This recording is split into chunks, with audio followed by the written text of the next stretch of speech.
මිත්‍යා දෘෂ්ටියේ ඵල විපාකයන්. මහණෙනි, මේ මිත්‍යා දෘෂ්ටිය යම් ආකාරයක් වෙද්ද එසේ මහා සාවද්‍ය වූ අන් එකදු ධර්මයකුදු මගේ සර්වඥතා ඥානියෙන් නොදකිමි.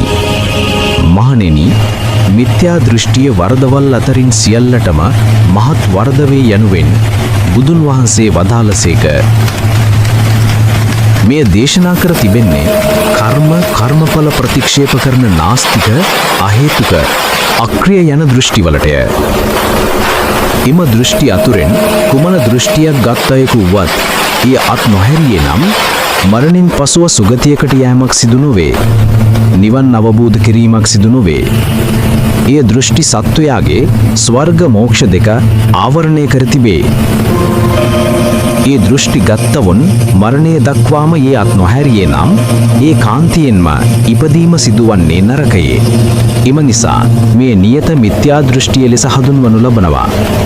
මිත්‍යා දෘෂ්ටිකයෙකු එම දෘෂ්ටිය නිසා නොයෙක් අකුසල් කිරීමට යොමු වේ. ඒ වාද එකතු වී මිත්‍යා දෘෂ්ටිය විපාක දීමේදී ආනන්තරීය කර්මවලටත් වඩා බලවත් ලෙස විපාක විඳීමට සිදුවේ. ආනන්තරීය කර්ම කළවොන් කල්ප අවසානයේදී නරකයෙන් මිදෙන නමුදු නියත මිත්‍යා දෘෂ්ටිය ගත්තවුන් ලෝකයේ විනාශය සිදුවන අවස්ථාවේදී වෙනත් ලෝකයක නරකයක ඉපදී දුක් විපාක විඳීමට සිදුවේ. එමෙන්ම එසේ සිදුවන විපාකවල අවසානයේ පිළිබඳ නිශ්චිතව කිව නොහැකිය.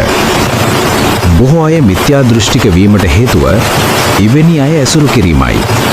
එසේ මිසදිටු අය තමන්ගේ දෘෂ්ටිය අන්‍යයන්ට රසවත් කොට පෙන්වා දී මෝඩ අයව ඒ දෘෂ්ටියට යොමු කරවා ගන්නවා.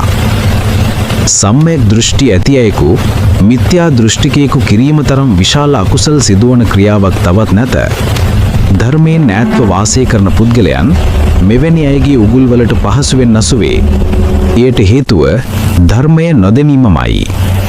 කැරුණු කාරණා ධර්මානුකූලව නොබැලීම, මිසදිටු අයගේ දේශනවලට සවන් දීමෙන්, ඔවුන්ගේ පොත්පත් විද්‍යුත් සටහන් කියවීමෙන් නුවණ මඳ කෙනා මුලාවට පත් වෙලා මිත්‍යා දෘෂ්ටිකයෙක් වී අකුසල් සිද්ධ කරගන්නවා.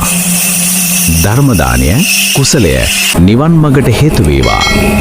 සියලු සත්වයෝ නිවන් මඟ අවබෝධ කරගනිත්වා.